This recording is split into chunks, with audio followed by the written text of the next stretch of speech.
On the issue of state-owned enterprises, which is one of the issues that was raised, by the way, by the 120 investors we saw on the investor roadshows, our view is, yes, we need to talk to our own members as Business First to see what is it that we can do, including encouraging them to really leverage this positive mood, uplift sentiment to ensure that not only are they compatriot and patriotic, but that they are conscientious capital by restructuring these loans. Number two, the issues of policy of privatization will leave to government. But there are some practical things. Can these state-owned enterprises be adequately capitalized? Can they be well governed where it is in their DNA? And then lastly, can they do what is contained in their contract with government? For instance, in the case of ESCOM, keep the lights going and ensure that they perform planned and preventative maintenance. If those things are done and you go to budget 2018, a package of 5 reforms towards SOE sustainability is proposed, which we totally and absolutely support. Starting with how business has provided non-executive directors in the board of ESCOM, SAE, the same way that we did, by the way, with the board of Telkom, to remove it out of the cadre deployees.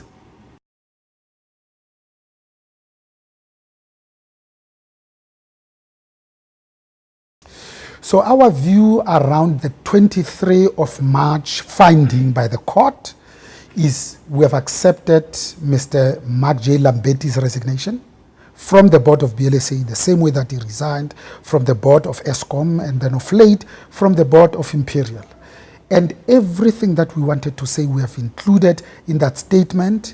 We know his demonstrable track record as one of the oldest serving members of this board, but we wanted to achieve 2 things. One, to give BLSA space to deal with our most important task of relaunching BLSA unencumbered by what transpired in his own professional life. And then lastly, to continue to give him time to deal with this the most effective and efficient way he knows how.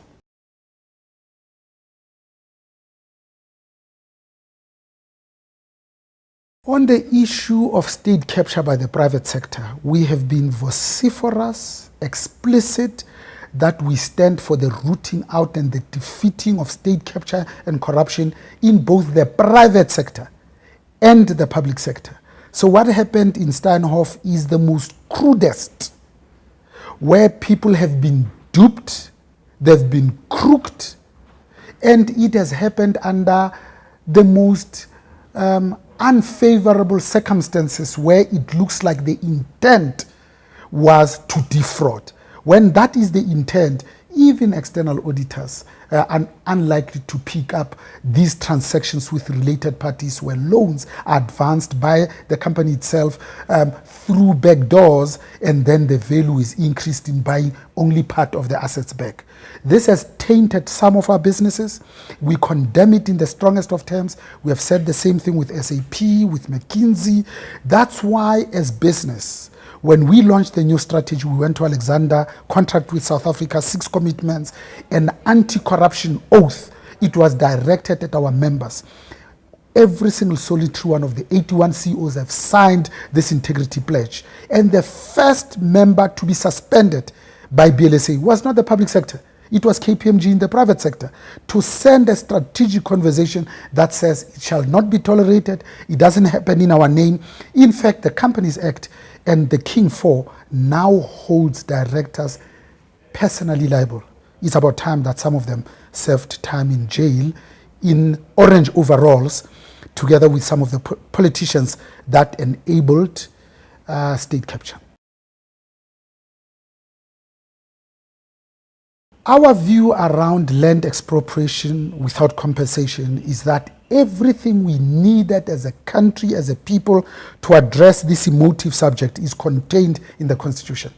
One needs only to read Section 25 to realize that it is comprehensive. It has everything and more that is needed to achieve this end. First of all, it talks about the 3 conditions of land reform, which is restitution, redistribution, and expropriation without compensation under the property clause that then deals with an important ingredient, which is security of tenure.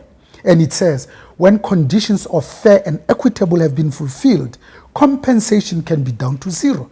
What we are dealing with here, it's more a policy failure, a failure to execute and implement, as are with many of our policies. The law, the act is clear. The promulgation of the regulations was not followed up as diligently as it was. Lastly, we are saying the president has introduced it sensitively, responsibly, because by locating it in the ad hoc Constitutional Review Committee, you take it away from the populists, and the president is ensuring that it will be done in an orderly and constitutionally sound manner. And in introducing it in the State of the Nation address, he has been consistent at every platform to say 3 conditions must be fulfilled.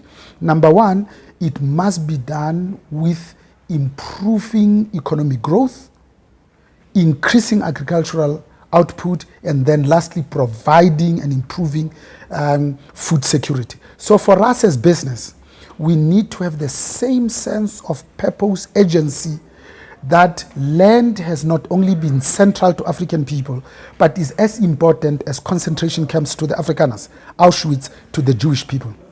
That here's an opportunity presented to business to do what West Germany did with East Germany, to work towards one prosperous Germany.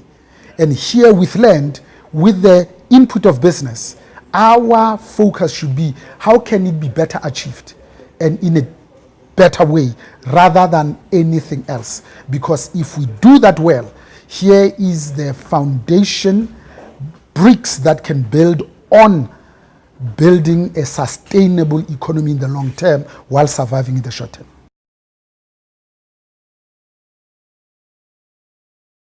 On the issue of the 4 envoys we support, and I think the president's master genius in appointing an economic advisor who's an African woman, if we are serious about gender equality, the target that the president has given us as BLSA, we take it as 200 billion US dollars.